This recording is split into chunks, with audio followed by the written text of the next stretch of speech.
这是近几年考古出土的秦国建筑，它的误差值加在一起最多也不超过 0.2 毫米，和我们现代的机床加工精度可以说是相差无几。而在秦国之后的1000多年历史中，达到这种精度的箭头考古再也没有出现过。而与此同时，我国的地层考古研究员拿出了一份奇怪的报告，说我们的历史确实存在着倒退，有证据表明战国和秦朝老百姓家的房子都是以瓦房为主，而汉代以后的2000年历史中，瓦房竟然消失不见了，茅草房的占有率高达97%，直到近50年才重新恢复到秦朝的瓦房为主。然后我们再想，我们是世界唯一一个具备5000年发展历史、没有出现过断层的文明，并且还是人口大国，为什么能在近代历史和其他后起之秀签下了那么多丧权辱国的条款呢？一个是考古发现，一个是历史上真实老百姓的生活状态，一个是近代史，这3点同时将矛头指向我们的历史确实存在着退步。而要说这背后的根本原因就是儒家文化。我今天呢用一个视频就给你说明白。2300年前，春秋战国时期百家争鸣，这是一次新文化运动。而在诸子百家中最显著的要数这12家：儒、道、法、兵、墨、纵横、阴阳、小说、名医、杂农。可以说我们中华大地的文明基础和民族性格，它尽出于此，几乎影响着2000多年每一个中国人的言语、行为和思考方式。而今天呢，我们只聊这其中2个，儒家和墨家，一个是贯穿华夏历史2000年走进我们教科书的学科，一个是没有得到君王重用而在历史中神秘消失的流派。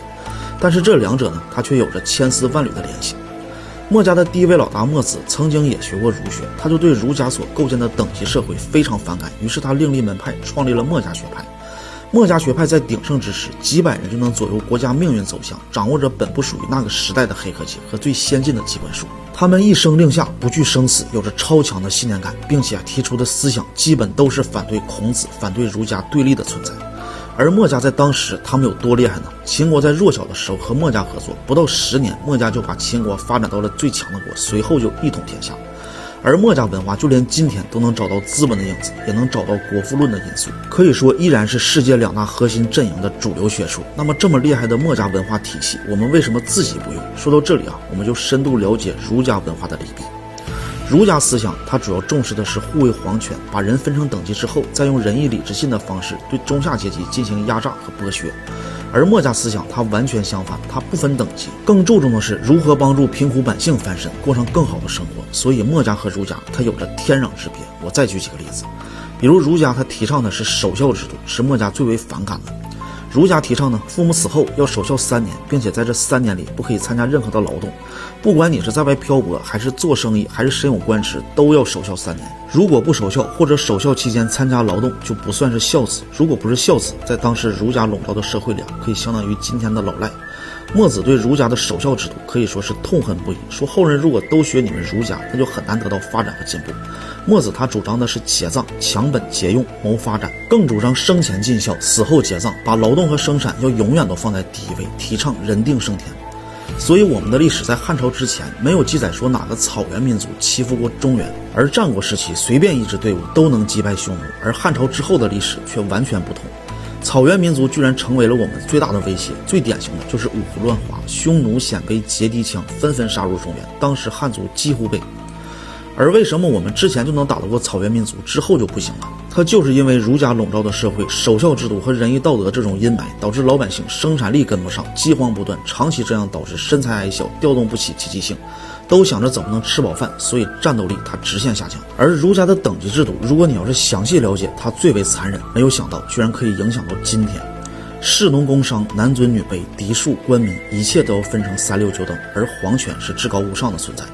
士农工商导致商人创业者在历史上地位极其低下，就说今天一个吃公粮的人，哪怕工资再低，他也会感觉自己是一个有身份的人。如果你也是这么想，那就去感谢孔子，感谢儒家思想。官民分等导致官官相护，老百姓没有正义可言，打不赢官司，郁郁而终。男尊女卑让女性地位极其低下，而裹脚这种陋习在我们的历史居然存在了1000多年。我们可以上网了解一下裹脚是如何进行的，将女人的脚趾骨折断碾压在一起，还说什么3寸金莲，这简直就是荒诞。分完等级之后，儒家又说人要信命，出生什么家庭你一辈子就会是什么人，包括你的下一代，祖孙3代，世世代代永远都不得翻身。反之贵族呢，就永远都是贵族。而墨子提出的人人平等非命，不仅不要信命，还不要把任何一个人永远都框定在一个身份里，提倡人定胜天，可以通过后天的努力过上更好的生活。所以墨家思想一经问世，迅速积累广泛民众，最高峰啊，墨家弟子可达10万之众，都是来自于石匠、手工艺者和底层百姓，甚至还有奴隶阶层。秦国之所以能够一统天下，有人说是商鞅变法，有人说是依靠秦国的100万雄师，其实这些都不是最底层的驱动力，因为不能单独存在，而真正的底层逻辑是墨家文化。到了明朝，儒学可谓是盛世，然后提出呢，国家危难和老百姓没有关系，然后又提出天下兴亡匹夫有责，就是快饿死了，命悬一线了才要反抗。这也导致8万满洲兵入关，就打败了300多万明朝的军队，并且还是在武器装备都差不多的情况下，投降的太多了，内奸也太多了，没法打。后来到了清朝，皇权为了巩固地位，再次把儒学推上顶峰，而清朝晚期的历史我们就不多说了。而再看我们先秦时期的墨家弟子，一声令下，无畏生死，为了信义，包括巨子在内的守城士兵可以全部自尽，这种精神和儒学相比，简直就是南辕北辙。如果伴随我们历史的不是儒家文化，而是墨家文化，今天我们会是什么样？在全世界绝对是碾压第2的存在，版图大到你一定想不到。墨子在2300年前的先秦时期，他就反对世袭制，提出尚贤，看能力不看血脉，这样会影响发展。后来直接被皇权所封杀，可没有想到2000多年后依然实现。虽然不是人人都有机会，但至少不是一家兴隆，这也算是历史的进步。这就可见墨子的思想在先秦时期可谓是多么的先进。有人说墨子是上天送给华夏最好的礼物，但是我们没有用，所以墨家的思想才是帮助到我们短时间内提高的核心手段。这本图文版的墨子彩图翻译注解推荐大家一定要看，尤其是有孩子的，只要认字了就要看墨子，我就放在购物车里了。